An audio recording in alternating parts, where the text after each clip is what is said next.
Hello, last వీడియోలో చెప్పాను కదా హైదరాబాద్ నుంచి మా ఇంటికి అయితే వచ్చానని చెప్పి. మా మమ్మీకి అయితే అస్సలు ఐడియా లేదు. మా మమ్మీ ఎలా రియాక్ట్ అయిందో వీడియోలో అయితే చూద్దాం. నేను బస్ దిగ్గానే మా అక్కకైతే ఫోన్ చేశాను. మా అక్క అయితే వెంటనే వచ్చింది. ఇంక ఇంటికైతే వచ్చేసాను ఫైనల్ గా. మా మమ్మీ ఎలా రియాక్ట్ అయిద్దో ఏంటో అనుకుంటా పైకైతే వెళ్తున్నాను. నేను మా అక్క అయితే పైనుంచి చూసేసిద్దేమో అనుకున్నాము, కానీ మా మమ్మీ అసలు బయటికి రాలేదు. నేను వస్తాను, మా మమ్మీకి కొంచెం కూడా ఐడియా లేదు. మా అక్క అయితే నా లగేజ్ అక్కడ పెట్టేసి లోపలికైతే వెళ్ళిపోయింది ఏమి తెలియనట్టు.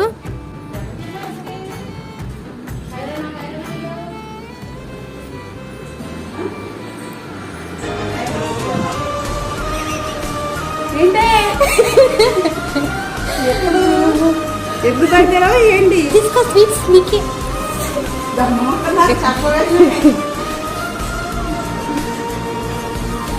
డాడీ లేచిపోద్ది ఇప్పుడు. అలా మా మమ్మీని అయితే సర్ప్రైజ్ చేశానమాట. మళ్ళీ నెక్స్ట్ వీడియోలో కలుసుకుందాం. అప్పటి వరకు బాయ్ గాయ్స్.